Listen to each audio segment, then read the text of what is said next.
Morning all.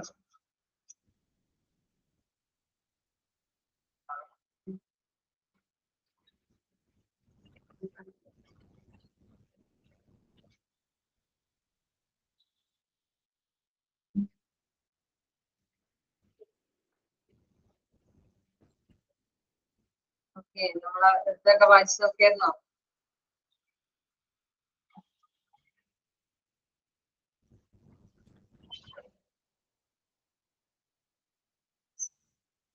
അപ്പൊ നമ്മളെ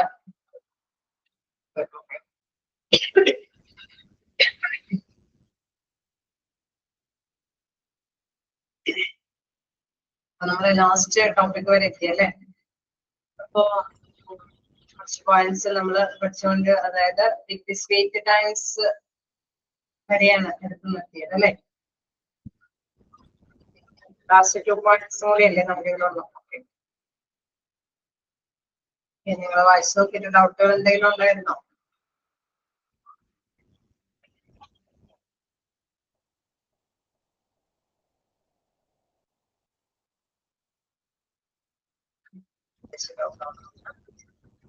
okay, നമുക്കപ്പോ last ഭാഗത്തേക്ക് പോവാം.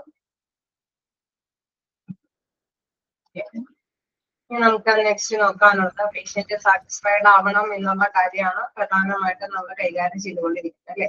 അവിടെ തീർച്ചയായിട്ടും അകത്തൊരു കാര്യം പറയുന്നത് പേഷ്യന്റ് ഫോക്കസ്ഡ് കെയർ, അതായത് പേഷ്യന്റിന് സാറ്റിസ്ഫാക്ഷൻ കിട്ടണമെങ്കിൽ എപ്പോഴും എന്താണ് പേഷ്യന്റിനെ കേന്ദ്രീകൃതമായിട്ടുള്ള കെയർ ആണ് ലഭ്യമാക്കി കൊടുക്കേണ്ടത്. Patients health and wellbeing should be at core of everything the hospital and the staff do. Okay, എപ്പോഴും എന്താണ് ഹോസ്പിറ്റലുകാർ ചെയ്യേണ്ടത് അല്ലെങ്കിൽ അവിടുത്തെ സ്റ്റാഫുകൾ ചെയ്യേണ്ടത് എന്ന് പറയുന്നത് എപ്പോഴും എന്താണ് അവിടെ പേഷ്യന്റിന്റെ ആരോഗ്യം അത് ഏറ്റവും നല്ല കാര്യമായ രീതിയിൽ തന്നെ സൂക്ഷിക്കുക അല്ലെ? അതിന് കൂടുതൽ ശ്രദ്ധ കേന്ദ്രീകരിക്കുക എന്നുള്ള കാര്യം തന്നെയായിരിക്കണം എപ്പോഴും ഹോസ്പിറ്റലുകാരാണെങ്കിലും അവിടുത്തെ സ്റ്റാഫ് ആണെങ്കിലും കൈകാര്യം ചെയ്യുമ്പോൾ ശ്രദ്ധ കേന്ദ്രീകരിക്കുക. The patient-focused care considers the patient's value and the individual's preference as well as their health requirements. അതായത് പേഷ്യന്റിനെ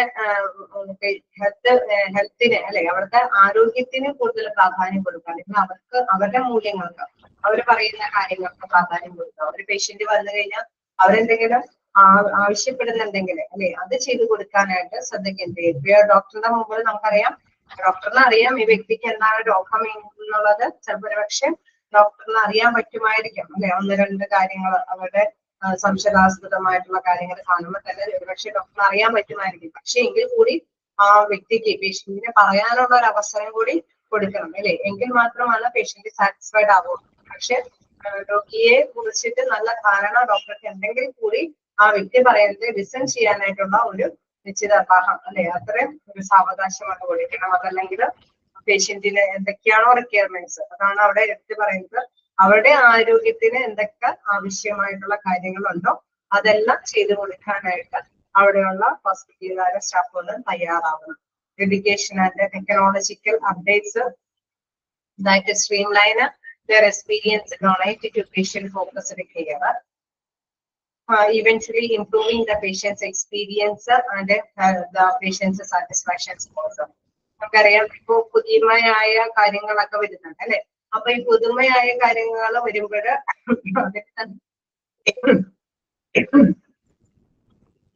അത് നല്ലൊരു എക്സ്പീരിയൻസ് അവിടെയുള്ള സ്റ്റാഫുകൾക്ക് വേണം അല്ലെ? കേസ് പുതിയ എക്യുപ്മെന്റ്സുകൾ വരികയാണെങ്കിൽ അല്ലെങ്കിൽ എന്താണ് ടെക്നോളജി വികസിക്കുന്നതനുസരിച്ച് ഡിജിറ്റലൈസ് ചെയ്തിട്ടുള്ള കുറെ കാര്യങ്ങളൊക്കെ ഇപ്പൊ നമുക്ക് എന്താണ് പേഷ്യന്റിന് അഡ്മിഷൻ എടുക്കുന്നത് മുതൽ അവിടെ ഓപ്പറേഷൻ തലങ്ങളിൽ വരെ നമുക്കറിയാം ടെക്നിക്കൽ ആയിട്ടുള്ള യൂസേജ് കൂടുതലാണ് അല്ലെ?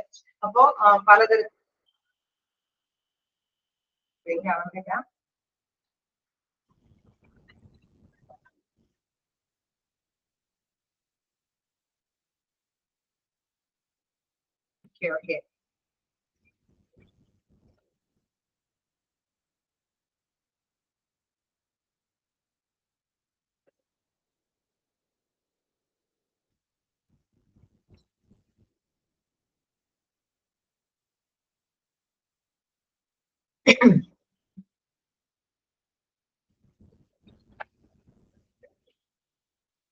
Okay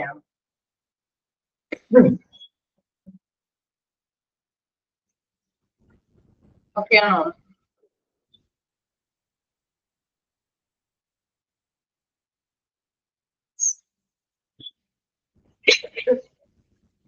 okay okay.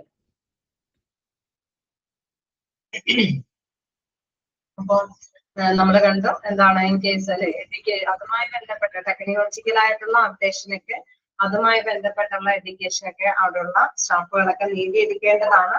അങ്ങനെ നല്ല ഒരു എക്സ്പീരിയൻസ് പേഷ്യൻസിന് ലഭ്യമാക്കി കൊടുക്കുമ്പോൾ അല്ലെ, പുതുമ നിറഞ്ഞ നല്ല അനുഭവങ്ങളുടെ വെളിച്ചത്തില് അതിൻ്റെതായിട്ടുള്ള സൗകര്യങ്ങൾ കൂടി അവിടെയുള്ള പേഷ്യൻസിന് ലഭ്യമാക്കി കൊടുക്കുമ്പോൾ പേഷ്യന്റ് സാറ്റിസ്ഫൈഡ് ആയിരിക്കും അല്ലെ. പഴയ ഒരു കാലഘട്ടത്തിന്റെ രീതികൾ തന്നെ വെച്ച് പുലർത്തി കൊണ്ടുപോകണമെന്നല്ല, ഇവിടെ പുതുമയാർന്ന പുതിയ ടെക്നോളജിയുടെ അനുസരിച്ചിട്ടുള്ള വിവരങ്ങളെല്ലാം നേടിയെടുത്തിട്ട് അതും കൂടി അവിടെയുള്ള പേഷ്യൻസിനെ ലഭ്യമാക്കി കൊടുത്തു കഴിഞ്ഞാൽ തീർച്ചയായിട്ടും പേഷ്യൻസിന്റെ സാറ്റിസ്ഫാക്ഷൻ സ്കോർ കുറച്ചും കൂടി വർദ്ധിക്കാനായിട്ട് സാധിക്കും എന്നുള്ളതാണ് ഇവിടെ പറയുന്നത്. Education and technological updates that streamline their experience and provide to patient-focused care, eventually improving the patient experience and the patient satisfaction score. അപ്പൊ പേഷ്യന്റിന് നല്ല അനുഭവങ്ങൾ ലഭ്യമാകാൻ സാധിക്കുകയും ചെയ്യും. അതുകൊണ്ട് തന്നെ പേഷ്യന്റിന്റെ സംതൃപ്തി എന്ന സ്കോർ വർദ്ധിച്ചു കൊണ്ടുപോകാനായിട്ട് സാധിക്കും. Okay, patient focused care clear ആണോ?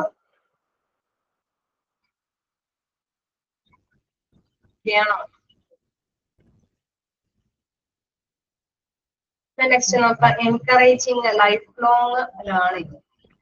എൻകറേജ് ലൈഫ് ലോങ് ലേണിംഗ് എന്ന് പറയുന്നത്, അതായത് നമുക്ക് നോക്കാം, health care practices and systems R continuously evolving. ഇപ്പൊ നമുക്കറിയാം ഇപ്പൊ തുടർച്ചയായിട്ട് തന്നെ അത് വികസിച്ചുകൊണ്ടിരിക്കുകയാണ് അല്ലെ. ഇപ്പോ എല്ലാ ഹോസ്പിറ്റലാണെങ്കിലും പഴയ രീതിയിൽ നിന്നും വ്യത്യസ്തമായിട്ടുള്ള അനുഭവങ്ങളാണ് നമുക്ക് മുമ്പിൽ കാഴ്ചവെക്കുന്നത് അല്ലെ. അപ്പൊ അത് കണ്ടിന്യൂസ്ലി അത് ഡെവലപ്പ് ചെയ്തുകൊണ്ടിരിക്കുകയാണ്. To keep pace, healthcare professionals require access to vast continuing education courses that expand their knowledge base and improve their ability to provide high quality care. Okay, നമുക്കറിയാം ഇങ്ങനെ ഇത്തരത്തിലുള്ള വികസനം അവിടെ എന്താണ് ഹെൽത്ത് അല്ലെ, ഹെൽത്തുമായി ബന്ധപ്പെട്ട് ഇങ്ങനെ വികസിക്കുന്ന കാര്യം കൊണ്ട് തന്നെ അവിടെയുള്ള സ്റ്റാഫുകളും അതെല്ലാം നേടിയെടുക്കണം അല്ലെ. കണ്ടിന്യൂസ് ആയിട്ട് അവരും നേടിയെടുക്കണം അല്ലെ ആ എഡ്യൂക്കേഷൻ കോഴ്സുകൾ. അപ്പൊ അതുകൊണ്ട് തന്നെ അത്തരത്തിലുള്ള എഡ്യൂക്കേഷൻ പ്രോഗ്രാമുകളോ അല്ലെങ്കിൽ ട്രെയിനിങ്ങുകളൊക്കെ കൊടുത്ത് അവിടെയുള്ള സ്റ്റാഫുകൾക്ക് ഇപ്പൊ നൂതനമായിട്ടുള്ള ലഭ്യമായിരിക്കുന്ന രീതിയിലുള്ള അല്ലെ പുതിയ പുതിയ ഫെസിലിറ്റീസ് അതൊക്കെ സൗകര്യങ്ങളൊക്കെ ചേർത്തുകൊണ്ട് തന്നെ അവർക്ക് അറിവ് നേടിയെടുക്കാനുള്ള സൗകര്യങ്ങളൊക്കെ കൊടുക്കണം. തീർച്ചയായിട്ടും അങ്ങനെ വരുമ്പോൾ അവരുടെ എന്താണ് എബിലിറ്റി, അവരുടെ കഴിവുകൾ ഇംപ്രൂവ് ചെയ്യും. ദെൻ അങ്ങനെ വരുമ്പോൾ എന്താണ് പ്രൊവൈഡ് ഹൈ ക്വാളിറ്റി കെയർ. അങ്ങനെ വരുമ്പോൾ അവര് നല്ല ശുശ്രൂഷ തന്നെ അവിടെയുള്ള പേഷ്യൻസിന് ലഭ്യമാക്കി കൊടുക്കും. With the right skill set, the practitioners can help increase the patient's satisfaction. നല്ല രീതിയിലുള്ള ശരിയായ കഴിവുകൾ അല്ലെ, കഴിവുകളുടെ ആ ഒരു കൂട്ടം ശരിയായ രീതിയിലുള്ള നല്ല കഴിവുകളുടെ വികസനം എന്ന് പറയുന്നത് അതെന്താണ് തീർച്ചയായിട്ടും പേഷ്യന്റിന്റെ സാറ്റിസ്ഫാക്ഷൻ അല്ലെ അത് കൂട്ടിക്കൊണ്ടുവരാനായിട്ട് സാധിക്കും അല്ലെ. പഴയ കാലഘട്ടങ്ങളിൽ ചെയ്തിരിക്കുന്നതിനേക്കാളും ഇത്തിരി കൂടി സ്പീഡില് അവർക്ക് അവരുടേതായിട്ടുള്ള രോഗങ്ങളൊക്കെ സൗഖ്യമാക്കാനായിട്ട് സാധിക്കും. അവർക്ക് കുറച്ചും കൂടി ഹൈജീനിക് ആയിട്ടുള്ള രീതിയിൽ അല്ലെങ്കിൽ കുറച്ചും കൂടി എളുപ്പത്തിൽ കാര്യങ്ങളൊക്കെ നേടിയെടുക്കാൻ സാധിക്കുന്നത് കൊണ്ട് തന്നെ അവരെന്താണ് കൂടുതൽ അവിടെയുള്ള പേഷ്യൻസ് സാറ്റിസ്ഫൈഡ് ആവാനായിട്ടുള്ള സാധ്യതയുണ്ട്. അപ്പോൾ എപ്പോഴും എന്താണ് ലൈഫ് ലോങ് ലേണിംഗ് ഇപ്പൊ പഴയ കാലഘട്ടം അനുസരിച്ചിട്ട് തന്നെ മുന്നോട്ട് പോകാതിരിക്കാൻ ശ്രമിക്കാതെ തീർച്ചയായിട്ടും പുതുമയെ കുറിച്ച് പഠിച്ച് അത് ആ ഒരു പഠനം ആ ഒരു എബിലിറ്റി അല്ലെങ്കിൽ സ്കില്ല് അത് തീർച്ചയായിട്ടും അവിടെയുള്ള പേഷ്യൻസിനെ ലഭ്യമാക്കി കൊടുക്കുമ്പോൾ തീർച്ചയായിട്ടും അവിടെയുള്ള പേഷ്യൻസ് സാറ്റിസ്ഫൈഡ് ആയിരിക്കും. അവരുടെ സാറ്റിസ്ഫാക്ഷൻ സ്കോർ ഹൈ ആയിട്ട് വരാനായിട്ടുള്ള സാധ്യതയാണ്. കേളെ രണ്ട് പോയിന്റും ഏതാണ്ട് കണക്റ്റഡ് ആണ് അല്ലെ. മറ്റേത് പേഷ്യന്റിന്റെ കേന്ദ്രീകൃതമായിട്ടുള്ള ഒരു ശ്രദ്ധ കേന്ദ്രീകരിച്ചുകൊണ്ടുള്ള ഒരു കെയർ കൊടുക്കണമെന്നും നെക്സ്റ്റ് എന്ന് പറയുന്നത് പുതുമയെ എൻകറേജ് ചെയ്തിട്ട് പ്രോത്സാഹിപ്പിച്ചുകൊണ്ട് അത് ലഭ്യമാക്കി കൊടുക്കാം, പേഷ്യൻസിനെ ലഭ്യമാക്കി കൊടുക്കാം. ഓക്കെ അല്ലേ, നമ്മുടെ ഈ ചാപ്റ്റർ ഏതാണ്ട് അവസാനിച്ചു. ഏതെങ്കിലൊക്കെ ഡൗട്ട് ഉണ്ടോ ഏതെങ്കിലും ഭാഗത്തൊക്കെ?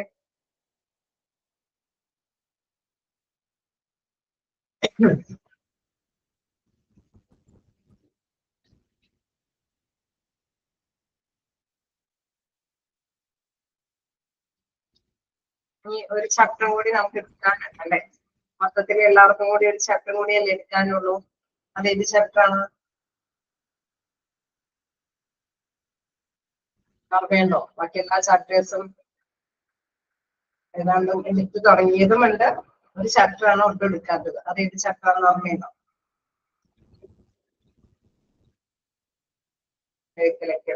ഓക്കെ, അപ്പൊ അതുമ്പോൾ നമുക്ക് സ്റ്റാർട്ട് ചെയ്യാം. അതിന്റെ കണ്ടിന്യൂഷൻ ചിലപ്പോൾ ഒരു പക്ഷേ മറ്റേ ഡീറ്റെയിൽസ് ഒക്കെ ആയിരിക്കും.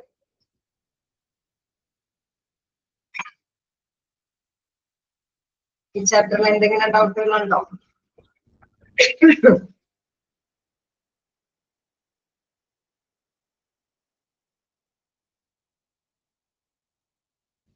എന്തെങ്കിലും ഡൗട്ടുകളുണ്ടോ?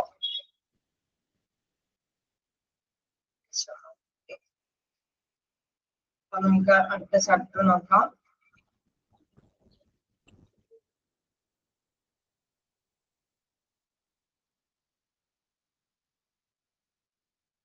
ഇതില് ഇമ്പോർട്ടൻസ് എന്ന് പറയാനായിട്ട് ഞാൻ നോട്ട് ചെയ്യണമെന്ന് പറഞ്ഞു പോയ പോയിന്റ്സ് ഒക്കെ തന്നെ നോട്ട് ചെയ്ത് പോവുക.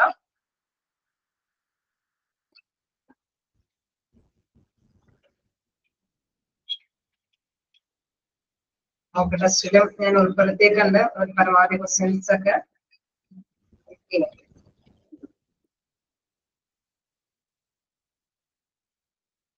പിന്നെ ക്വസ്റ്റ്യൻ കാണുമ്പോൾ തന്നെ നിങ്ങൾക്ക് എന്താ പറയാ എഴുതാനായിട്ട് പറ്റും. കാരണം സിമ്പിൾ ആയിട്ടുള്ള ഒരു ചാപ്റ്റർ അല്ലേ, അധികം ഇതുകളില്ല. ഓക്കെ, ജസ്റ്റ് സാധാരണ രീതിയിൽ എന്താണ് നമ്മൾ ഏത് സ്റ്റാർട്ടിങ് ഏത് കാര്യങ്ങളാണെന്നുള്ള കാര്യങ്ങൾ ചോദിക്കുന്നുണ്ട്. പിന്നെ കൂടുതൽ പേഷ്യന്റ് സാറ്റിസ്ഫാക്ഷൻ അല്ലെ, അവിടെ കൂടുതൽ എന്താണ് പറയുന്നത് ക്വാളിറ്റി കെയർ അല്ലെ, അതിന് കൂടുതലായിട്ട് ശ്രദ്ധ കേന്ദ്രീകരിക്കണം എന്ന് പറയുന്നത് patient satisfaction scale overall health care quality അല്ലെ, അത് പ്രധാനമായിട്ട് ഒരു ഭാഗം തന്നെയാണ്. എന്താണ് പേഷ്യന്റിന്റെ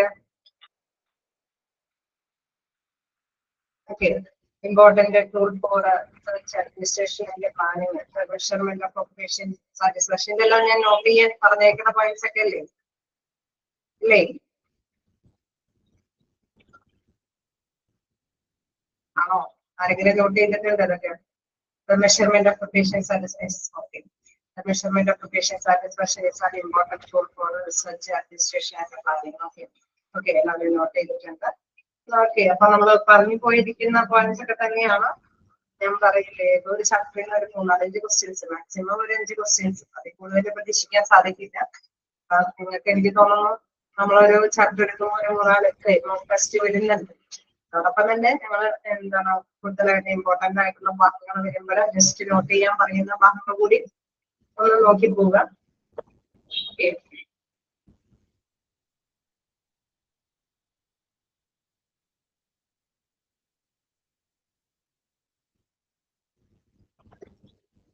മോക്ക് ടെസ്റ്റ് മാത്രം പ്രിപ്പയർ ചെയ്താൽ പോരാ, ഫസ്റ്റ് നമ്മളൊന്ന് വായിച്ചു പോകേണ്ടതായിട്ട് വരും. ഓക്കെ, കാരണം ക്വസ്റ്റ്യൻ ബോർഡിൽ എന്താണ് വരുന്നത് നമുക്ക് അറിയില്ലല്ലോ. നമ്മള് റിപ്പീറ്റ് ചെയ്ത് വരുന്ന ക്വസ്റ്റ്യൻസ് ഒക്കെ അതിൽ ഉൾപ്പെടുത്തി വളരെ സിമ്പിൾ ആയിട്ടുള്ള ക്വസ്റ്റ്യൻസ് ആണ് കാണാനുള്ളത്. റിപ്പീറ്റ് ചെയ്ത് വരുന്ന ക്വസ്റ്റ്യൻസ് ഒക്കെ ഉൾപ്പെടുത്തി മോക്ക് ടെസ്റ്റിൽ ഉൾക്കൊള്ളിക്കാറുണ്ട്. പൊതുവെ മിക്കവാറും റയറായിട്ടൊക്കെയാണ് ഔട്ട് ഓഫ് ക്വസ്റ്റ്യൻസ്, അതായത് നോട്ട് ചെയ്ത് പോകുന്നതല്ലാതെ വരുന്ന ക്വസ്റ്റ്യൻസ് ഒക്കെ വളരെ കുറവാണ് കാണാറ്. എങ്കിലും നമുക്ക് മസ്റ്റായിട്ടൊന്നും പറയാൻ പറ്റില്ല, ഏതെങ്കിലുമൊക്കെ പുറത്തൊക്കെ വന്നിട്ടുണ്ടോ എന്നുള്ളൂ. ടെസ്റ്റ് മാത്രം പഠിച്ചിട്ട് പോയിട്ടും കാര്യമില്ല. നെക്സ്റ്റ് ആഴ്ചയൊക്കെ പോവാം, നോട്ട് ചെയ്യുന്ന പോയിന്റ് ഒക്കെ ടെസ്റ്റ് നോക്കാം. ഇതില് ഒരു ക്വസ്റ്റ്യനില് നമ്മൾ ആ പിരിമേഡ് കണ്ടിട്ടുണ്ട്, അതായത് ഈ ഒരു പിരിമേഡ് കണ്ടിട്ടുണ്ട്. ഓക്കെ, ഇതില് ഒരെണ്ണം ഓപ്ഷൻ 4 തന്നിട്ടുണ്ട്, ഗ്യാപ്പ് ഫില്ല് ചെയ്യാൻ പറഞ്ഞുകൊണ്ട് ഒരു തന്നിട്ടുണ്ട്. അപ്പൊ അത് ഏതാണെന്നുള്ളത് നിങ്ങൾക്ക് മനസ്സിലാക്കി ചൂസ് ചെയ്യേണ്ടതായിട്ട് വരും. ഓക്കെ, അങ്ങനെ ഒരു ക്വസ്റ്റ്യൻ കണ്ടിട്ടുണ്ട്. ഇതിനെ കുറിച്ചിട്ട് പേഷ്യൻസിന്റെ എക്സ്പീരിയൻസ് പിരിമിഡില് ഗ്യാപ്പ് ഫില്ല് ചെയ്യാൻ പറഞ്ഞുകൊണ്ട് ഒരു ക്വസ്റ്റ്യൻ വന്നിട്ടുണ്ട്. നോട്ട് ചെയ്യാം. പിന്നെ ROI ഇത് രണ്ടും പല രീതിയിൽ ശ്രദ്ധിക്കാറുണ്ട്. റിട്ടേൺ പേഷ്യന്റ് റിസപ്ഷനിലേക്ക് കാഷ് അല്ലെ, ROA നിൽക്കാണോ ആ ഒരു രീതിയിൽ ചോദിക്കാറുണ്ട്. then അതേമാതിരി തന്നെ happy patients can be hospital best advocate ആ ക്വസ്റ്റ്യൻ കാണാറുണ്ട്. then ROAയുടെ ഫുൾ ഫോം കാണാറുണ്ട്. അപ്പൊ അത് മൂന്നും നിങ്ങൾ ശ്രദ്ധിച്ചു തന്നെ നോട്ട് ചെയ്യുക. മിക്കവാറും എന്തൊക്കെയാണ് നമ്മൾ മനസ്സിലാക്കുക, സാറ്റിസ്ഫൈഡ് പേഷ്യൻസ് ആണ് ഗ്രാൻഡ് അംബാസിഡർ എന്ന് വിശേഷിപ്പിക്കുന്നത്. അവരായിരിക്കും മറ്റുള്ളവരേക്ക് കൊണ്ടുവരുന്നത്. പിന്നെ ക്വസ്റ്റ്യൻസ് കാണാറുള്ളത് ഡോക്ടേഴ്സിന്റെ മുന്നിൽ ഒരു റിസർച്ച് ചെയ്യാനായിട്ടുള്ള ഒരു ടൈം അലോട്ട് ചെയ്ത് കൊടുക്കുക.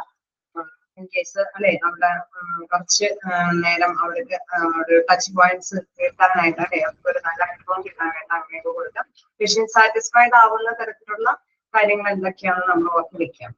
അപ്പൊ അത് പ്രധാനമായിട്ടും പല പോയിന്റ്സുകളുണ്ട് അല്ലെ അവിടെ അതുമായി ബന്ധപ്പെട്ട് ഇൻഫ്ലുവൻസ് ചെയ്യുന്ന കുറെ ഘടകങ്ങൾ എന്തൊക്കെയാണ്, അങ്ങനെയൊക്കെ വിചാർത്ത ഫോളോയിങ് എന്നൊക്കെ പറഞ്ഞുകൊണ്ട് ക്വസ്റ്റ്യൻസ് കാണാറുണ്ട്.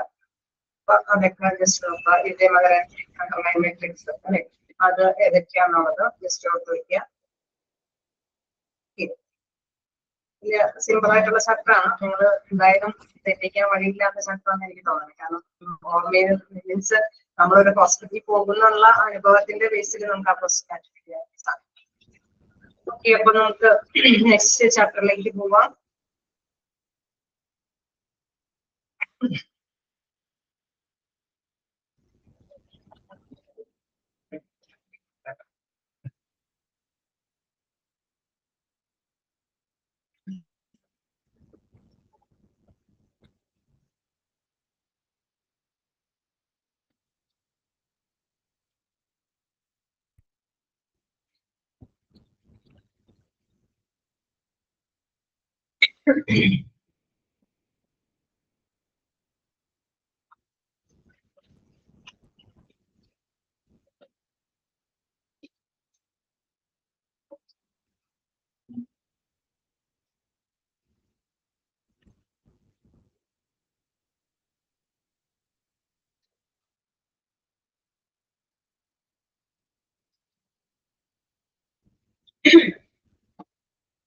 മെഡിക്കൽ എക്യുപ്മെന്റിന്റെ ഭാഗം എന്ന് പറയുന്നത് നമ്മൾ ഹോസ്പിറ്റലിൽ ഉപയോഗിക്കുന്ന കുറെ ഉപകരണങ്ങളെ കുറിച്ചിട്ടാണ് ഇതിൽ പറയുന്നത്. നമ്മൾ ഒരുപാട് ഡീപ്പായിട്ടൊന്നും മനസ്സിലാക്കണ്ട, എങ്കിൽ കൂടി ജസ്റ്റ് ഒന്ന് അവയർ ചെയ്ത് വെക്കുക. ഇതാണ് ഓരോ എക്യുപ്മെന്റ് എന്നുള്ളത് ജസ്റ്റ് മനസ്സിലാക്കി വെക്കുക.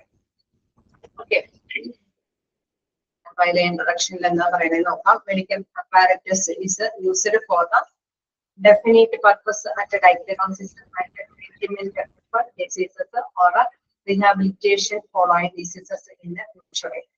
ഓക്കെ, നമുക്ക് പ്രധാനമായിട്ടും മെഡിക്കൽ എക്യുപ്മെന്റ്സ് അല്ലെങ്കിൽ മെഡിക്കൽ അപ്പാരറ്റസ് എന്ന് പറയുന്ന ഉപകരണങ്ങൾ അല്ലെ.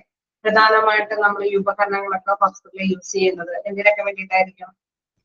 ഒന്നില്ലെങ്കിൽ എന്തെങ്കിലുമൊക്കെ അസുഖങ്ങൾ വരുമ്പോൾ അത് ഓവർകം ചെയ്യാൻ അല്ലെ, അതിനെ ശമിപ്പിക്കാൻ വേണ്ടിയിട്ട്, അല്ലെങ്കിൽ എന്തെങ്കിലുമൊക്കെ രോഗങ്ങൾ നിർണ്ണയിക്കാൻ വേണ്ടിയിട്ട് അല്ലെ, രോഗ ഡയഗ്നോസിസ് അല്ലെങ്കിൽ രോഗനിർണയ കാര്യങ്ങൾക്ക് വേണ്ടിയിട്ടോ അല്ലെങ്കിൽ ട്രീറ്റ്മെന്റ് അല്ലെ, ഏതെങ്കിലുമൊക്കെ അസുഖങ്ങളായിട്ട് വരുമ്പോൾ അതിന്റെ ട്രീറ്റ്മെന്റ് കാര്യങ്ങൾക്കോ, അതല്ലെങ്കിൽ എന്തെങ്കിലുമൊക്കെ ഇഞ്ചുറീസ് അല്ലെ, എന്തെങ്കിലുമൊക്കെ ഡിസീസുമായി ബന്ധപ്പെട്ട ഒരു പുനർജീവൻ എന്ന രീതിയിൽ ആ വ്യക്തിയെ വളർത്തിയെടുക്കാൻ വേണ്ടിയിട്ടൊക്കെയാണ് നമ്മൾ ഉപകരണങ്ങളൊക്കെ ഉപയോഗിക്കുന്നത്. ഹോസ്പിറ്റൽ ഉപകരണങ്ങളൊക്കെ ഉപയോഗിക്കുന്നത് അല്ലെ. ഏത് ഉപകരണമാണെങ്കിലും അങ്ങനെയാണ് അല്ലെ.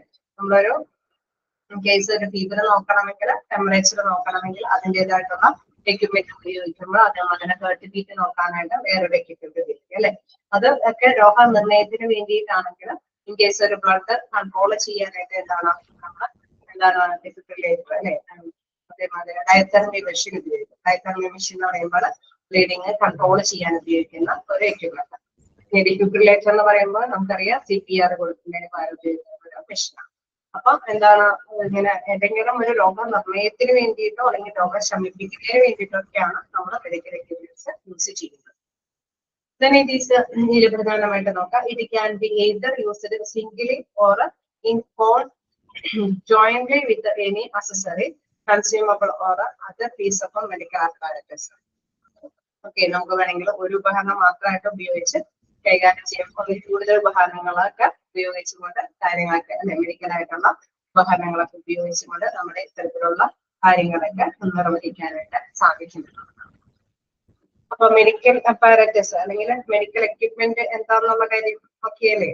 മെഡിക്കൽ അപ്പാരറ്റസ് ഇസ് used അല്ലെങ്കിൽ dash is used for a definite purpose ആയിട്ട് diagnosis and treatment of diseases or rehabilitation for a disease എന്നൊക്കെ പറയുന്ന അല്ലെങ്കിൽ ഏതെങ്കിലും അല്ലെ ഏതെങ്കിലും ഒരു പോയിന്റ് വെച്ചുകൊണ്ട് ചോദിച്ചു കഴിഞ്ഞാൽ നിങ്ങൾക്ക് അറിയാവുന്നതാണ് മെഡിക്കൽ എക്യുപ്മെന്റ്സ് ആണ് ഇത്തരത്തിലുള്ള കാര്യങ്ങൾക്കൊക്കെ ഉപയോഗിക്കുന്നത്. ഡയഗ്നോസിസിന് വേണ്ടിയിട്ട് അല്ലെ ഹോസ്പിറ്റലിൽ ഉപയോഗിക്കുന്ന സംഭവങ്ങൾ എന്ന് പറയുമ്പോൾ നമുക്കറിയാം മെഡിക്കൽ എക്യുപ്മെന്റ്സ് അല്ലെങ്കിൽ മെഡിക്കൽ അപ്പാരറ്റസ് ആണ് അവിടെ ഉപയോഗിക്കുന്നത്.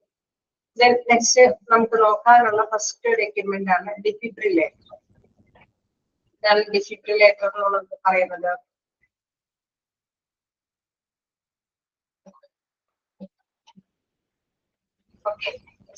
Normal heart beat. നമുക്ക് ഹാർട്ട് ബീറ്റ് വീണ്ടെടുക്കാം അല്ലെ, നോർമൽ ഹാർട്ട് ബീറ്റ് ഉണ്ടാക്കാൻ വേണ്ടിയിട്ടാണ് നമുക്കത് ഡിഫിബ്രിലേറ്റർ ഉപയോഗിക്കുന്നത്. സാധാരണയായിട്ട് നിങ്ങൾ പഴയ കാലഘട്ടങ്ങളിലൊക്കെ നമ്മളൊക്കെ ഫസ്റ്റ് എയ്ഡ് കാണിക്കാറുണ്ട് അല്ലെ, പൊതുവേക്ക് ഒരു റോൾ മോഡലൊക്കെ ആയിട്ട് നിന്നുകൊണ്ട് തന്നെ അല്ലെ ഒരു 1-2 പേഴ്സൺസ് ഒക്കെ നമ്മൾ എന്താണ് ശരിക്കും ട്രീറ്റ്മെന്റിലാണെങ്കിലും നമുക്ക് അറിയാവുന്നതാണ് എന്താണ് ഫസ്റ്റ് എയ്ഡ് എന്നുള്ള രീതിയിൽ CPR കൊടുക്കുന്നത് കാണിക്കാറുണ്ട് അല്ലെ. നമ്മൾ വായയിലേക്ക് നമ്മൾ ശ്വാസം കടത്തി വിട്ടുകൊണ്ട് ഹേർട്ട് നിലച്ചു പോയവർക്ക് പെട്ടെന്ന് തന്നെ ഹേർട്ട് അതിന്റെ ആ ഒരു തുടിപ്പ് വീണ്ടെടുക്കാൻ വേണ്ടിയിട്ട് കൊടുക്കുന്ന CPR. അതുപോലെ തന്നെ കൊടുക്കുന്ന ഒരു എക്യുപ്മെന്റ് ആണ് എന്തെന്ന് പറയുന്നത് ഡിഫിബ്രിലേറ്റർ എന്ന് പറയുന്നത്. ഡിഫിബ്രിലേറ്റർ എന്ന് പറയുന്നത് എന്താണ് നമ്മുടെ പിക്ചറിൽ കാണിച്ചിട്ടുണ്ട്. നിങ്ങൾക്കത് ഭയങ്കര കരിയായിട്ട് കാണുന്നില്ലെങ്കിലും ഒരു തേപ്പൂട്ടിയുടെ പോലെ രണ്ട് സംഭവങ്ങൾ കണ്ടാം അല്ലെ ആ ഒരു മെഷീന്റെ അടുത്ത് തന്നെ. അത് രണ്ടും എടുത്ത് നമ്മുടെ നെഞ്ചിനോട് ചേർത്ത് ഒന്ന് പുഷ് ചെയ്യുന്നത് അവിടെ ആക്ച്വലി എന്താണ് ഇലക്ട്രിക്കിന്റെ പവറോട് കൂടിയിട്ട് സ്പന്ദിക്കാനായിട്ട് അങ്ങനെ അതിനുശേഷം നമുക്കറിയാം ഡോക്ടേഴ്സ് അവർക്ക് ആവശ്യമായിട്ടുള്ള മെഡിസിൻസ് ഒക്കെ കൊടുത്തു പുതുജീവനിലേക്ക് പ്രവേശിപ്പിക്കും. അപ്പൊ ജസ്റ്റ് അങ്ങനെ നിലച്ചു പോകുന്ന ആ ഒരു സ്റ്റേജിലാണ് ഈ ഒരു എക്യുപ്മെന്റ് അവിടെ യൂട്ടിലൈസ് ചെയ്യുന്നത് ഉപയോഗിക്കുന്നത്. അത് ഇലക്ട്രിക്കിന്റെ സപ്പോർട്ടോട് കൂടിയിട്ടാണ് നെഞ്ചിന് ബ്രഷ് ചെയ്യുന്നത്. അവിടെ എന്താണ് തീർച്ചയായിട്ടും അതിന് ഒരനക്കം സംഭവിച്ചാർക്ക് ചെയ്യുന്നതനുസരിച്ചിട്ട് അനക്കം സംഭവിക്കുകയും അതോടൊപ്പം അവര് ഫസ്റ്റ് എയ്ഡ് പോലെ ഇത് കൊടുക്കുമ്പോൾ അതിനുശേഷം അത് ആവശ്യമായിട്ടുള്ള മെഡിസിൻസ് ഒക്കെ കൊടുത്ത് ആ രോഗിയെ പിക്കപ്പ് ചെയ്തെടുക്കുന്ന ഒരവസ്ഥയാണ്. നോക്കാം ഡിഫിബ്രിലേറ്റർ ആണ് requirement that bring back a normal heartbeat by sending an electric pulse shock to the heart. ഹേർട്ടിലേക്ക് ഇലക്ട്രിക് പൾസ് ഷോക്ക് കൊടുത്തുകൊണ്ട് ഹാർട്ട് ബീറ്റ് നോർമൽ ആക്കുന്ന ഒരു എക്യുപ്മെന്റ് ആണ് എന്തെന്ന് പറയുന്നത് ഡിഫിബ്രിലേറ്റർ എന്ന് പറയുന്നത്. Okay, defibrillator are equipment that bring back a normal heartbeat by sending an electric pulse shock to the heart. Okay, idea കിട്ടിയോ? ഡിഫിബ്രിലേറ്റർ നോക്കിയാണോ? നിങ്ങൾ ആ പേരാണ് പഠിച്ചു വെക്കേണ്ടത്, എന്തിനു വേണ്ടിയിട്ടാണെന്നുള്ള കാര്യം ജസ്റ്റ് ഒന്ന് മനസ്സിലാക്കി. വേരിയസ് ടൈപ്സ് ഓഫ് ഒക്കെയാണ് various type of ഡിഫിബ്രിലേറ്റേഴ്സ്.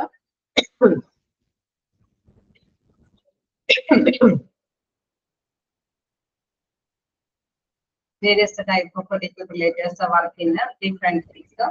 Automated external defibrillator AEDS AEDS, then which are commonly seen in many public spaces, are used to save the lives of people who experience cardiac arrest. Okay, നമുക്കറിയാം വ്യത്യസ്ത തരത്തിലുള്ള defibrillator ഉണ്ട്. വ്യത്യസ്ത സമയങ്ങളിൽ വ്യത്യസ്ത രീതിയിലാണ് ഉപയോഗിക്കുക. Automated external defibrillator എന്ന് പറയുന്ന പേരാണ് AEDS, automated external defibrillators, which are commonly seen in many public spaces. അതായത് പബ്ലിക് ആയിട്ടുള്ള സ്പേസുകളിലൊക്കെ ഇങ്ങനെ ഓട്ടോമാറ്റിക്കലായിട്ട് വർക്ക് ചെയ്യുന്ന ഡിഫിബ്രിലേറ്റർ ഉണ്ട്. എന്താണ് peoples who experience cardiac arrest, ഇതേമാതിരി കാർഡിയക് അറസ്റ്റ് വരാൻ പോകുന്ന പീപ്പിൾസിന് യൂസ് ചെയ്യാൻ വേണ്ടിയിട്ടാണ് പബ്ലിക് പ്ലേസുകളെല്ലാം ഇത്തരത്തിലുള്ള ഡിഫിബ്രിലേറ്റർ യൂസ് ചെയ്യുന്നത്. ഓക്കെ, അപ്പോ ആ ഒരു അബ്രിവേഷനും നിങ്ങൾ നോട്ട് ചെയ്ത് പഠിക്കാം, automated external defibrillator. Okay, first our points mark here. Defibrillator are equipment that bring back a normal heartbeat by sending an electric pulse shock to the heart. Electric in the support or our spontanum നേടിയെടുക്കുന്നത്. Okay, then material ഇതിലുള്ളത് എന്താണ്? Automated external defibrillator. Automated external defibrillator AEDS. ഇനി കൂടുതലായിട്ട് ഇതിന്റെ വിശദീകരണം നിങ്ങൾ പഠിക്കേണ്ടതില്ല. Just എന്താണ് machine എന്നുള്ള അതിന്റെ ഉപയോഗം എന്താണെന്നുള്ളത് ജസ്റ്റ് മനസ്സിലാക്കി. നെക്സ്റ്റ് നോക്കാം, തെർമോമീറ്റേഴ്സ്. ഓക്കെ അല്ലേ? ഫസ്റ്റ് ഡിഫിബ്രില്ലേറ്റർ ഓക്കെ അല്ലേ? അവയിൽ നിങ്ങൾ പല പ്രാവശ്യം പറഞ്ഞു കഴിയുമ്പോൾ നിങ്ങളുടെ മൈൻഡിലേക്ക് ഓക്കെ ആയിക്കോട്ടെ. Defibrillator okay. നെക്സ്റ്റ് നോക്കാം, തെർമോമീറ്റേഴ്സ്. നമുക്ക് എല്ലാവർക്കും അറിയാവുന്നതാണ് അല്ലെ? തെർമോമീറ്റേഴ്സ് നമ്മൾ ചെറുപ്പം മുതലേ നമ്മൾ വെച്ച് കാണുന്നതാണ് അല്ലെ? പനി വരുമ്പോൾ നമ്മൾ ഉപയോഗിക്കുന്ന ഒരു ഹോസ്പിറ്റൽ ചെല്ലുമ്പോൾ തന്നെ പനി വെച്ച് നോക്കുന്നതാണ്. ഇപ്പൊ നമുക്കറിയാം കോവിഡിന് ശേഷം തുടങ്ങി നമുക്ക് കുറച്ചും കൂടി പുതിയ പുതിയ എക്യുപ്മെന്റിനെ കാണാൻ തുടങ്ങി അല്ലെ? അവിടെ ടച്ച് ചെയ്യാതെ തന്നെ എന്താണ് ടെമ്പറേച്ചർ നോക്കുന്ന എക്യുപ്മെന്റുകളും ഒക്കെയുണ്ട് അല്ലെ? നമുക്ക് thermometers, digital thermometers, electronic year thermometers, forehead thermometers, glass and mercury thermometers. ഈ പറഞ്ഞ D ആണ് നമ്മളൊക്കെ ആദ്യം കണ്ടുകൊണ്ടിരിക്കുന്നത് അല്ലെ? Glass and mercury thermometers. പിന്നീട് ഇപ്പൊ ഈ കാലഘട്ടത്തിലൊക്കെ ഡിജിറ്റൽ തെർമോമീറ്റേഴ്സ് ഒക്കെ ഉണ്ട് അല്ലെ? അപ്പൊ ഫസ്റ്റ് നോക്കാം എന്താണ് digital thermometers. It gives the fastest and most accurate result. Okay, നമുക്കറിയാം പനികളക്കുള്ളിൽ ഉപയോഗിക്കുന്ന ഒരു എക്യുപ്മെന്റ് ആണിത്. ഇതൊക്കെ നമുക്കറിയാവുന്നത് കൊണ്ട് തന്നെയാണ് നമുക്ക് പ്രസന്റ് ചെയ്യാത്തത്.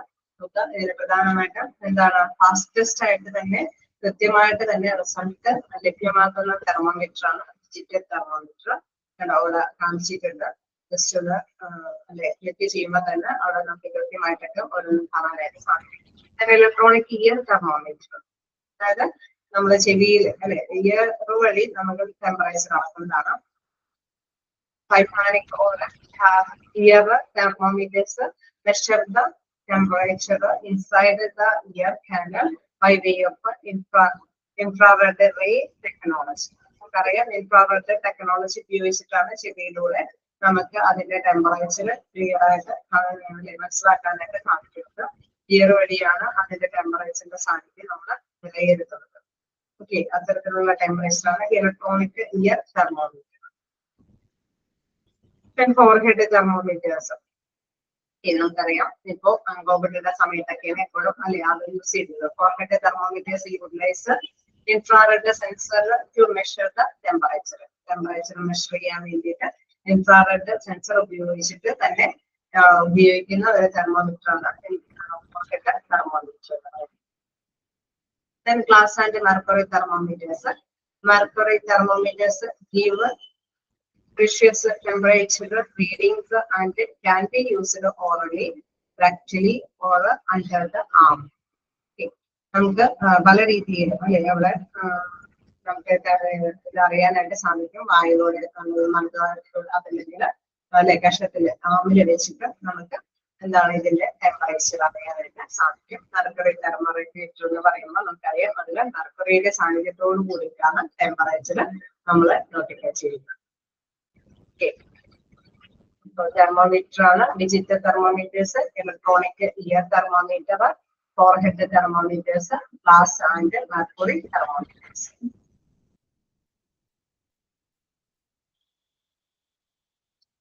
ഗ്ലാസ് ആൻഡ് മെർക്കുറി തെർമോമീറ്റേഴ്സിൽ പല രീതിയിലും യൂസ് ചെയ്യാം.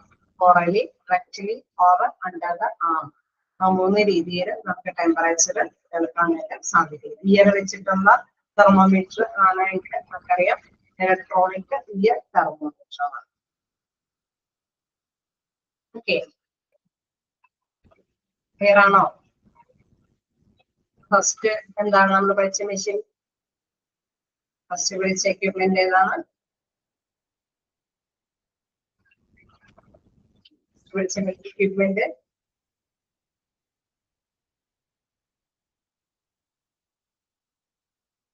ഡിഫിബ്രില്ലേറ്റർ എന്ന് പറയുമ്പോൾ ഇലക്ട്രോണിക്കിന്റെ സപ്പോർട്ടോട് കൂടിയിട്ട് അല്ലെ?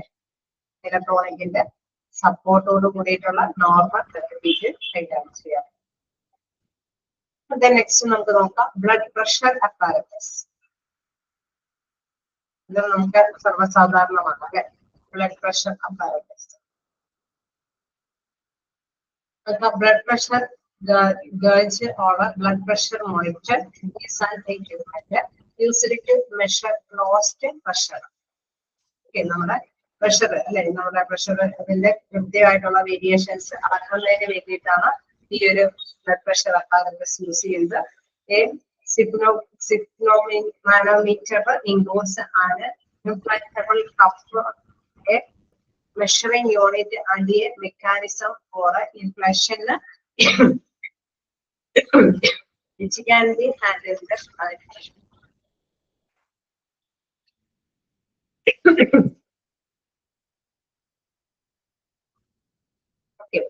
സമ്മർദ്ദം അളക്കുന്നതിനുള്ള ഒരു ഉപകരണമാണ് എന്ന് പറയുന്നത് ബ്ലഡ് പ്രഷർ അല്ലെ, രക്തസമ്മർദ്ദം അളക്കുന്നതിനുള്ള ഒരു ഉപകരണമാണിത്.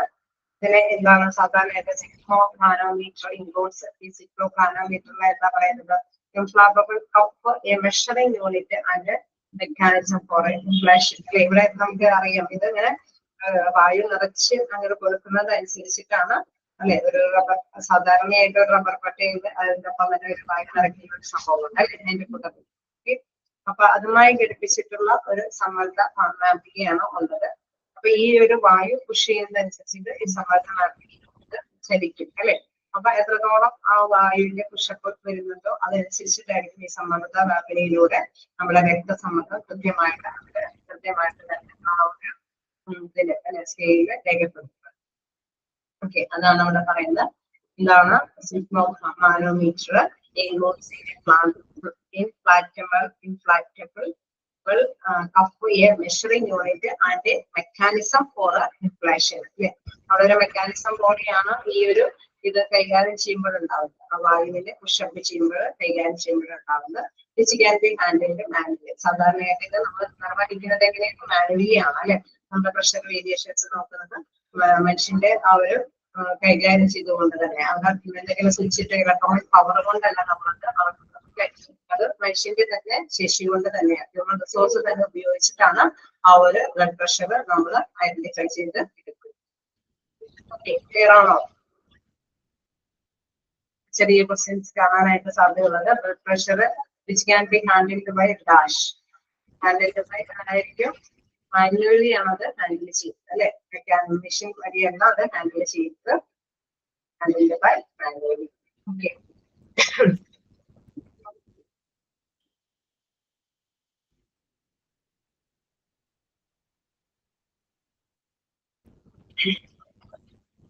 മൂന്ന് എക്യുപ്മെന്റ്സ് ആണ് നമ്മൾ നോക്കിയത്. ദെൻ ഫോർത്ത് വൺ നോക്കാം. ലാറിംഗോസ്കോപ്പ്. ലാറിംഗോസ്കോപ്പ് എന്ന് പറഞ്ഞാൽ ലാറിംഗോസ്കോപ്പ് is the observed larynx and a part of the throat. അതായത് നമ്മുടെ ശ്വാസനാളത്തിന്റെ എൻഡോസ്കോപ്പി പോലെയുള്ള സംഭവം കാണുന്നതിന് വേണ്ടിയിട്ടാണ് ഇത് ഉപയോഗിക്കുന്നത്. ലാറിംഗോസ്കോപ്പ് തൊണ്ടയുടെ. ഓക്കെ, ലാറിംഗോസ്കോപ്പ് എന്ന് പറയുന്നത് തൊണ്ടയുടെ എന്ന ഓർമ്മയിൽ വെക്കുക.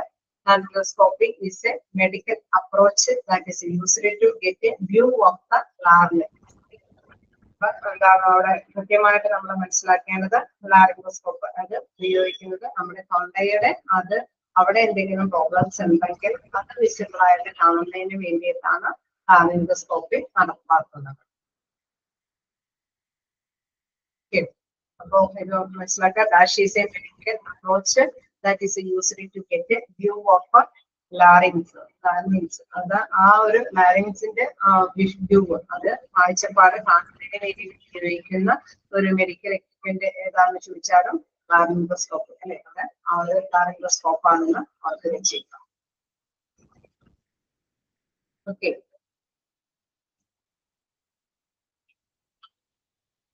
അപ്പൊ എത്രണ്ണം നമ്മൾ കണ്ടു? എല്ലാം ചെറിയ ചെറിയ എക്യുപ്മെന്റ്സ് ആണ് അല്ലെ, നമുക്ക് അറിയാവുന്നതാണ്.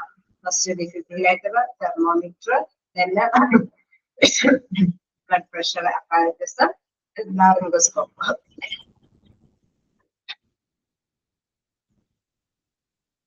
നെക്സ്റ്റ് നമുക്കറിയാവുന്നത് ഓക്സിജൻ മാസ്ക്. ഓക്കെ, ഇത് വ്യത്യസ്ത തരത്തിലുള്ള മാസ്കുകളുണ്ട് അല്ലെ. കുട്ടികൾക്കും മുതിർന്നവർക്കൊക്കെ വ്യത്യസ്ത തരത്തിലുള്ള മാസ്കുകളുണ്ട്. An oxygen mask offer a method of carrying breathed oxygen gas from a storage tank to the lungs. Okay, ഒരു സ്റ്റോറേജ് ടാങ്കിൽ നിന്ന് നമുക്ക് ബ്രീത്തിങ് എളുപ്പമാക്കാൻ വേണ്ടിയിട്ടാണ് നമ്മൾ ഓക്സിജൻ മാസ്ക് ഉപയോഗിക്കുന്നത്. നമുക്കറിയാം സാധാരണ നമുക്കൊന്നും ഓക്സിജൻ മാസ്ക് വേണ്ടി വരില്ല. പക്ഷെ അങ്ങനത്തെ ഒരു സ്റ്റേജ് സിറ്റുവേഷൻസ് വരുമ്പോഴാണ് ഓക്സിജൻ മാസ്കിന്റെ സഹായത്തോട് കൂടിയിട്ട് നമ്മൾ ശ്വാസം ബ്രീതിങ്ങും കാര്യങ്ങളൊക്കെ മുന്നോട്ട് കൊണ്ടുപോകും. ഇൻ കേസ് നമ്മൾ നെബുലൈസേഷൻ ഒക്കെ നടത്തുമ്പോഴും നമുക്കറിയാം ആവി പിടിക്കുന്നതിന് വേണ്ടിയിട്ടും നമ്മൾ ഈ ഒരു ഓക്സിജൻ മാസ്ക് ഉപയോഗിക്കാറുണ്ട്. Oxygen mask may work only the nose and mouth or to the whole face. Okay, നമുക്കറിയാം ഇത് ഫേസിൽ മൊത്തം അല്ലെ, അല്ലെങ്കിൽ ആ മൗസിന് മാത്രമായിട്ട് അല്ലെങ്കിൽ മൗസിനോട് ചേർന്ന് മാത്രമായിട്ട് ഓക്സിജൻ മാസ്ക് ഉപയോഗിക്കാവുന്നതാണ്. They may be made of a plastic, silicone or a rubber. ഇത് ഉണ്ടാക്കിയിരിക്കുന്നത് പ്ലാസ്റ്റിക്കും സിലിക്കോണും റബ്ബറൊക്കെ ഉപയോഗിച്ചിട്ടാണ് ഈ ഒരു ഓക്സിജൻ മാസ്ക് ഉപയോഗിച്ചിട്ടുണ്ടാക്കുന്നത്. ഓക്കെ, ഓക്സിജൻ മാസ്ക് എന്ന് പറയുന്നത് നമുക്കറിയാം, എല്ലാവർക്കും അറിയാവുന്നതാണ് അല്ലെ. ഓക്സിജൻ ഗ്യാസ് നമ്മൾ സ്റ്റോറേജ് ടാങ്കിലുള്ള ടാങ്കിലേക്ക് കൊടുക്കാൻ വേണ്ടിയിട്ടാണ് ഓക്സിജൻ മാസ്ക് ഉപയോഗിക്കുന്നത്. നമ്മളല്ലേ ഓക്കെ, കണ്ടിന്യൂ ചെയ്യാനോ? Electrocardiographer.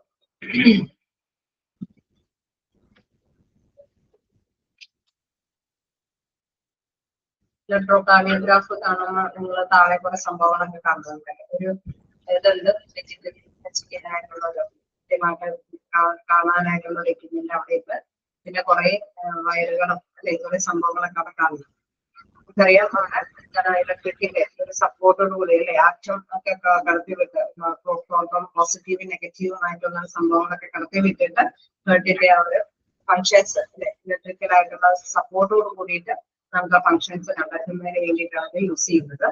ഇലക്ട്രോകാർഡിയോഗ്രാഫ് ECG, ഇലക്ട്രോകാർഡിയോഗ്രാഫ് ECG abbreviation ഓർത്തിരിക്കുക. ECG, ഇലക്ട്രോകാർഡിയോഗ്രാഫ്. Electrocardiographer is the process of recording the electrical motion of the heart over a period of time using electrode which are on the skin. അറിയാം, ഇതെല്ലാം സ്കിന്നിലേക്ക് ഘടിപ്പിച്ചിട്ടാണ് അത് കണങ്ങൾ കടത്തി വിട്ടിട്ടാണ് ഇലക്ട്രോണിന്റെ സപ്പോർട്ടോട് കൂടിയിട്ട് നമുക്ക് ഇലക്ട്രിക്കൽ ആയിട്ടുള്ള ഫങ്ഷൻ, ഇന്ത്യയിലെ ഇലക്ട്രിക്കൽ ആയിട്ടുള്ള ഫങ്ഷൻസ്, ഹേർട്ടുമായി ബന്ധപ്പെട്ടുള്ള ഫങ്ഷൻസ് ഇലക്ട്രിക്കലിന്റെ സപ്പോർട്ടോട് കൂടിയിട്ട് അറിയാൻ വേണ്ടിയിട്ടാണ് ഇലക്ട്രോകാർഡിയോഗ്രാഫ് ഉപയോഗിക്കുന്നത്. ECG എടുത്തിട്ട് വരാൻ പറയാം അല്ലെ, ഹേർട്ടിന്റെ ആ ഒരു എന്തെങ്കിലും പ്രശ്നങ്ങളുണ്ടോ എന്ന് അറിയാൻ വേണ്ടിയിട്ട് ഒരു ECG എടുത്തിട്ട് വരാം. അപ്പൊ ECG എടുത്തിട്ട് വരാൻ പറയുമ്പോഴാണ് ഇലക്ട്രോഡുകളുടെ സപ്പോർട്ടോട് കൂടിയിട്ട് എന്താണ് അവിടെ ഹേർട്ടിന്റെ ഫങ്ഷൻസ് കൃത്യമായിട്ട് തന്നെ അതിന്റെ സ്പന്ദന അല്ലെ, അവിടെ എന്തെങ്കിലും ഒരു ക്ലോട്ടി എവിടെയെങ്കിലും അത് തടസ്സങ്ങളുണ്ടോ എന്നൊക്കെ അറിയാനായിട്ട് സാധിക്കും. ഓക്കെ, സ്പന്ദന റേറ്റില് ആ ഒരു കൃത്യമായിട്ടുള്ള താളം ഉണ്ടായെങ്കിൽ തീർച്ചയായിട്ടും നമുക്കറിയാം അതിന് പ്രത്യേകിച്ച് കുഴപ്പമൊന്നുമില്ല. ഇൻ കേസ് എവിടെയെങ്കിലൊക്കെ താളത്തിന് പ്രശ്നങ്ങളൊക്കെ ഉണ്ടാക്കിയത് നമുക്കറിയാം, അതുമായി ബന്ധപ്പെട്ട ട്രീറ്റ്മെന്റ് മുന്നോട്ട് കൊണ്ടുപോകേണ്ടതായിട്ട് വരും. ഓക്കെ, ഇലക്ട്രോകാർഡിയോഗ്രാഫ് ECG ചെയ്യണോ? ECG ഒക്കെ എടുത്തവര് ഉണ്ടാവും അല്ലെ. അപ്പൊ നിങ്ങൾക്ക് ആ ഒരു അനുഭവം നേര് വരും. ഓക്കെ, ആ ഒരു എക്യുപ്മെന്റിന്റെ സഹായത്തോട് കൂടിയിട്ടാണ് അവിടെ കൃത്യമായിട്ട് തന്നെ വന്നിരിക്കുന്നതെന്നുള്ള കാര്യം ഓർമ്മയിലുണ്ടാവും അല്ലെ. എടുത്തവരില്ലേ ECG ഒക്കെ ഒന്നും ആരും എടുത്തവരുണ്ടോ? ആരെങ്കിലും ഉണ്ടോ?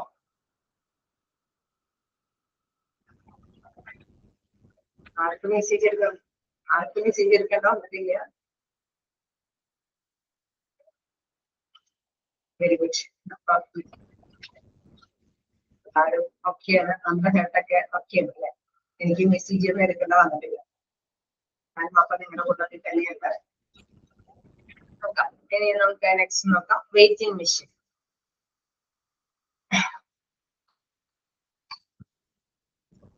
വെയിറ്റിംഗ് മെഷീൻ നമുക്ക് എല്ലാവർക്കും അറിയാവുന്നതാണ് അല്ലെ. നമ്മൾ ഇടയ്ക്കിടയ്ക്കൊക്കെ പോയി വെയിറ്റ് ഒക്കെ നോക്കും. എന്തെങ്കിലും ഒന്ന് കൺട്രോൾ ചെയ്യേണ്ടവരൊക്കെ ഉണ്ടെങ്കിൽ തീർച്ചയായിട്ടും ഇടയ്ക്ക് എപ്പോഴും നോക്കേണ്ടതാണ്. ഇവരെ വെയിറ്റിംഗ് മെഷീൻ പറയുന്നതില്ല.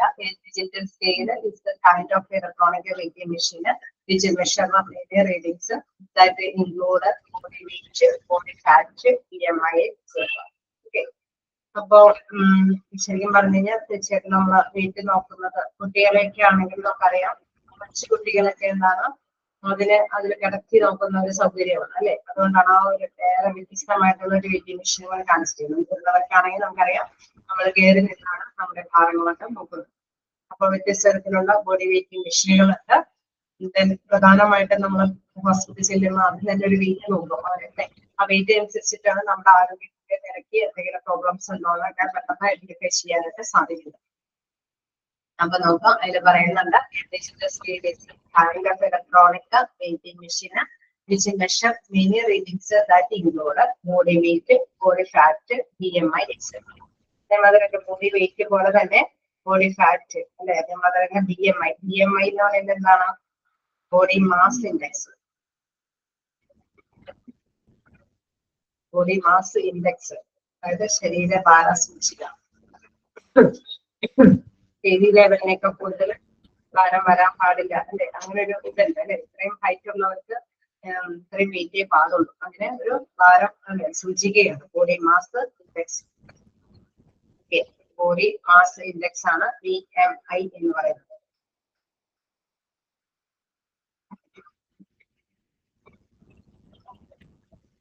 എപ്പോഴും നമ്മുടെ വെയിറ്റ് അവരെ അനലൈസ് ചെയ്യുന്നതും എന്താണ് ഹൈറ്റിനനുസരിച്ചിട്ടാണ് വെയിറ്റ് അവർ അനലൈസ് ചെയ്യുന്നത് അല്ലെ. ഡോക്ടേഴ്സ് ആണെങ്കിൽ നമ്മളെ വെയിറ്റ് ജസ്റ്റ് ഒന്ന് നോക്കിയിട്ടായിരിക്കില്ല. ഓക്കെ, എല്ലാവരുടെയും വെയിറ്റിനേക്കാളും കൂടുതലാണോ കുറവാണോ അല്ല കമ്പയർ ചെയ്യുക, ഹൈറ്റിനനുസരിച്ചിട്ട് വെയിറ്റ് ഉണ്ടോന്നായിരിക്കും നോക്കുന്നത് അല്ലെ. അപ്പൊ ബോഡി മാസ് ഇൻഡെക്സ് ആണ് അതിൽ പ്രധാനപ്പെട്ട ഒരു കാര്യം എന്ന് പറയുന്നത്.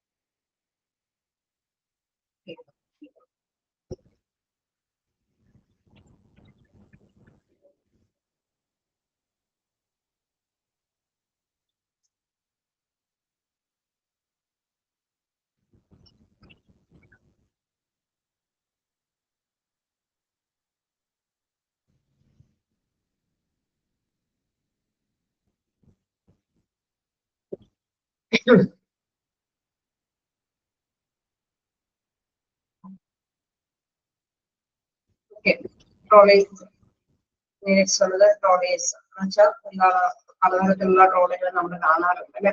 ഹോസ്പിറ്റലിൽ നോക്കാം. The objectives of using trolleys in a hospital is to help to move things from one place to another place without any risk. ഒരുപാട് റിസ്കുകളൊന്നും കൂടാതെ തന്നെ ഒരു പ്ലേസിൽ നിന്ന് ഒരുപാട് സൗകര്യങ്ങൾ അല്ലെ, ചികിത്സയ്ക്ക് ആവശ്യമായിട്ടുള്ള സംഭവങ്ങളെല്ലാം ഒന്നിച്ച് നിന്നുകൊണ്ട് കളക്ട് ചെയ്തുകൊണ്ട് മറ്റൊരു പ്ലേസിലേക്ക് വലിയ ബുദ്ധിമുട്ടുകളൊന്നും കൊണ്ടുപോകാൻ ബുദ്ധിമുട്ടുകളൊന്നും ഇല്ലാതെ തന്നെ ട്രാൻസ്ഫർ ചെയ്യാൻ പറ്റുന്ന ഒരു കാര്യമാണ് ട്രോളീസ് എന്ന് പറയുന്നത്. ഹോസ്പിറ്റൽ ട്രോളീസ് ആണ് crash cart trolleys, medicine trolleys, SSD dressing trolley and instrument trolley. അതായത് ഇതില് നമ്മളിപ്പോ പെട്ടെന്ന് ഒരു കാഷ്വാലിറ്റിയുടെ ഒരു കേസ് വരാണ്.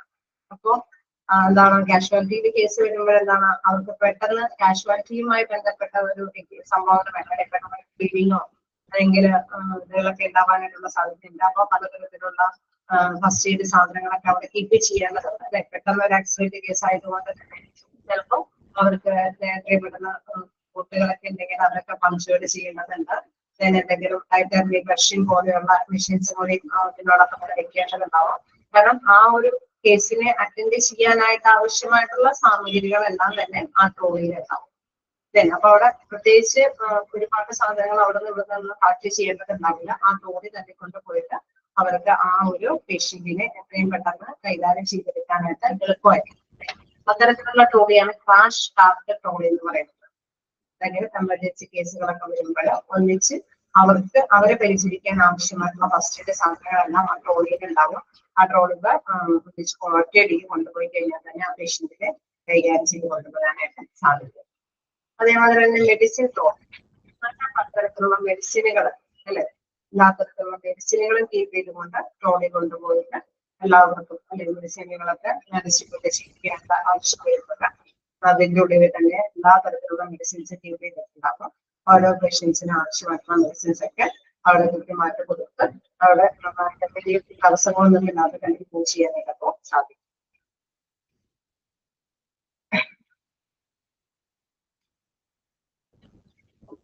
നെക്സ്റ്റ് നോക്കുകയാണെങ്കിൽ SS ഡ്രസ്സിംഗ്, അതായത് സ്റ്റെയിൻലെസ് സ്റ്റീൽ ഡ്രസ്സിംഗ് എന്നാണ് പറയുന്നത്.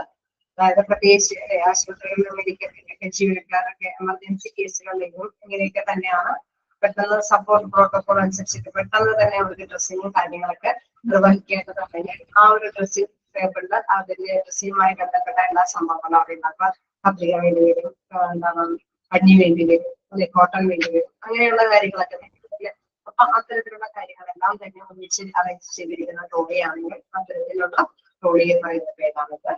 അതിന്റെ ഇൻസ്ട്രുമെന്റ് ട്രോളി, പലതരത്തിലുള്ള ഇൻസ്ട്രുമെന്റ്സ് ഒക്കെ വഹിച്ചുകൊണ്ട് അല്ലെ പലതരത്തിലുള്ള എക്യുപ്മെന്റ്സുകളാണ് ഇൻസ്ട്രുമെന്റ്സുകൾ മാത്രമായിട്ട് നിലകൊള്ളുന്ന ഒരു ട്രോളി. അതിനുള്ളിൽ മെഡിസിൻസും കാര്യങ്ങളെല്ലാം ഉണ്ടാവുക, ഇൻസ്ട്രുമെന്റ്സുകളായിരിക്കും ഉണ്ടായിരിക്കുക. അപ്പൊ ആ ട്രോളി ഒഴിച്ചിട്ട് ഏത് തരത്തിലുള്ള ഇൻസ്ട്രുമെന്റ്സ് ആണ് ഉപയോഗിക്കാൻ പറ്റുന്നത് അതെല്ലാവർക്കും ഉപയോഗിക്കാനായിട്ട് സാധിക്കും. അങ്ങനെ ട്രോളികൾ നമ്മുടെ ഹോസ്പിറ്റലുകളുണ്ട്, എമർജൻസി കേസുകൾ അറ്റൻഡ് ചെയ്യാൻ വേണ്ടിയിട്ടുള്ള ട്രോളികൾ, മെഡിസിൻസ് മാത്രം കീപ്പ് ചെയ്തുകൊണ്ടുള്ള ട്രോളികൾ, പിന്നെ ഡ്രസ്സിംഗ് കാര്യങ്ങൾ, ഇൻസ്ട്രുമെന്റ്സ് മാത്രമുള്ള ട്രോളികൾ അവിടെയുണ്ട്. അപ്പൊ ഓരോന്നിന്റെ യൂസേജ് അനുസരിച്ചിട്ടായിരിക്കും ആ ട്രോളികളൊക്കെ ഉപയോഗിക്കുന്നത്.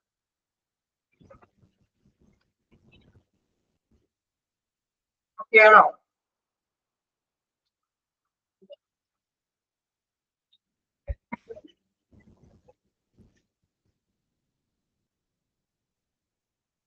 നമുക്ക് നെക്സ്റ്റ് നോക്കാം വീൽ ചെയർ. ഇത് കാണുമ്പോൾ തന്നെ അറിയാം ഇതിന് വേണ്ടിയിട്ടാണ് ഉപയോഗിക്കുന്നത് അല്ലെ. ഒരാള് സമയധികം നടക്കാനായിട്ട് ബുദ്ധിമുട്ടൊന്നും ഇല്ലാത്ത വ്യക്തികൾക്കൊന്നും ഇതിന്റെ ആവശ്യകത വരില്ല. ചിലപ്പോൾ ഓപ്പറേഷൻ കഴിയുമ്പോൾ അല്ലെങ്കിൽ എന്തെങ്കിലും വയ്യായികളോ അച്ഛനിലൊക്കെ സംഭവിക്കുന്ന രോഗികൾക്കൊക്കെ വേണ്ടിയിട്ടുള്ളതാണ് wheel chair. Wheel chair is wheeled mobility instrument. അത് ഒരു വീലോട് കൂടിയിട്ടുള്ള സൗകര്യത്തോട് കൂടിയിട്ടുള്ള ഒരു ഇൻസ്ട്രുമെന്റ് ആണ്. Then the instrument is moved manually by turning the wheels by the hand or various automated systems. Okay, നമുക്കറിയാം ഈ ഇത് കാണുമ്പോൾ തന്നെ അറിയാവുന്ന കുറെ വീലുകളുണ്ട് അല്ലെ. അപ്പൊ മാനുവലി തന്നെയാണ് അത് ഹാൻഡിൽ ചെയ്യുന്നത്. മനുഷ്യനെ എങ്ങോട്ടേക്കാണോ ചലിപ്പിക്കേണ്ടത് അങ്ങോട്ടേക്ക് മൂവ് ചെയ്യിക്കാനായിട്ട് മനുഷ്യന്റെ ഹാൻഡ്സ് കൊണ്ട് തന്നെ അത് സാധിക്കുന്നു. ഇത് ഓട്ടോമാറ്റിക് ആയിട്ട് മൂവ് ചെയ്യുന്ന ഇതുകളുമുണ്ട് അല്ലെ. ഇപ്പൊ നമുക്കറിയാം ഈ കാലഘട്ടങ്ങളിൽ സ്വിച്ചുകളുണ്ട്. ആ സ്വിച്ചുകൾ വെക്കുമ്പോൾ തന്നെ ബാക്കോട്ടും ആയിട്ടുള്ളതൊക്കെ തിരിഞ്ഞുകൊണ്ട് തന്നെ സമയത്ത് മറ്റൊരാളുടെ സപ്പോർട്ട് ഇല്ലാതെ തന്നെ മൂവ് ചെയ്യാനായിട്ട് സാധിക്കും. അങ്ങനെയുള്ള ഓട്ടോമാറ്റിക് ആയിട്ടുള്ള സിസ്റ്റം ഉള്ള വീൽ ചെയറുകളുമുണ്ട്. then ഇവിടെ പറയുന്നുണ്ട് wheel chairs are used for people who feel walking is a difficult or impossible because of illness, psychological, physiological or physical injury or disability. Okay, നമുക്കറിയാം എന്തിനാണ് വീൽ ചെയർ ഉപയോഗിക്കുന്നത് അല്ലെ. സമയത്ത് നടക്കാൻ പറ്റാത്ത പേഴ്സൺസിന്, അങ്ങനെയുള്ള ബുദ്ധിമുട്ട് അനുഭവിക്കുന്ന പേഴ്സൺസ് ആയിരിക്കും. ഒരുപക്ഷെ എന്താണ് ശാരീരികമായിട്ട് എന്തെങ്കിലുമൊക്കെ അപകടങ്ങളൊക്കെ സംഭവിച്ചിട്ട് ചിലപ്പോൾ എന്തെങ്കിലും ഇഞ്ചുറികളൊക്കെ സംഭവിച്ചിട്ടായിരിക്കും അവർക്ക് ഇത്തരത്തിലുള്ള വീൽ ചെയർ ഉപയോഗിക്കേണ്ടി വരുന്നത്. ചിലരിങ്ങനെ ഡിസേബിൾ ആയിട്ടുള്ള പേഴ്സൺസ് ഉണ്ട് അല്ലെ. ജന്മനാ തന്നെ എന്താണ് കാലുകളൊക്കെ തളർന്നു പോയ പേഴ്സൺസ് ഒക്കെ ഉണ്ടാവാം. അപ്പൊ അങ്ങനെയുള്ള ഈ കേസ് കാലം വെച്ചിട്ടും അങ്ങനെ പോയിട്ടുള്ള പേഴ്സൺസ് ഒക്കെ ഉണ്ടാവും അല്ലെ. അങ്ങനെയുള്ള ഡിസേബിൾഡ് ആയിട്ടുള്ള പേഴ്സൺസ്, അംഗവൈകല്യമൊക്കെ സംഭവിച്ചിട്ടുള്ള പേഴ്സൺസിനൊക്കെ എന്താണ് വീൽ ചെയർ ആണ് ഉപയോഗിക്കുന്നത്. അപ്പൊ നമുക്കറിയാം ഓട്ടോമാറ്റിക് സിസ്റ്റം അനുസരിച്ചിട്ടുള്ള വീൽ ചെയറുകളൊക്കെ.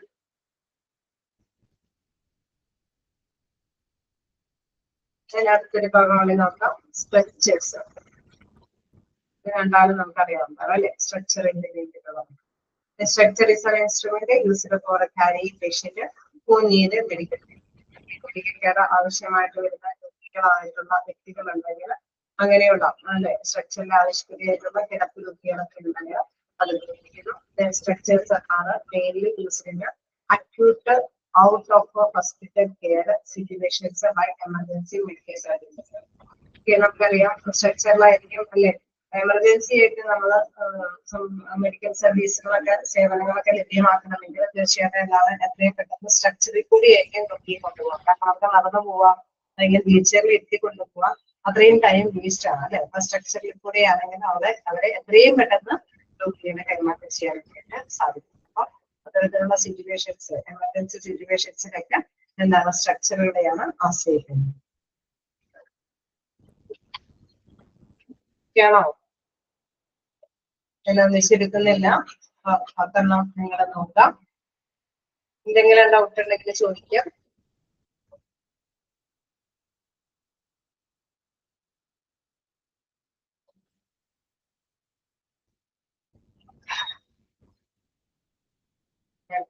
ആക്കിയിട്ടുണ്ട്.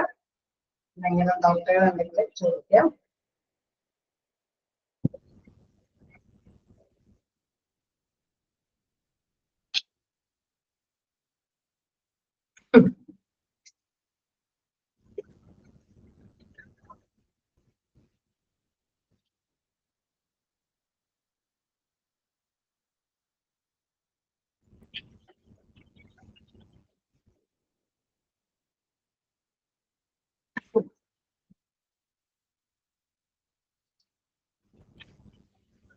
എന്തെങ്കിലും ഡൗട്ടുകളുണ്ടോ?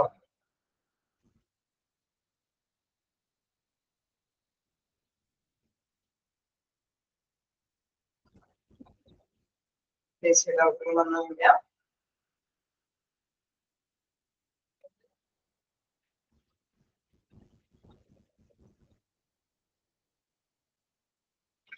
അപ്പൊ നമുക്ക് നെക്സ്റ്റ് ക്ലാസ്സിൽ കാണാം. Thank you.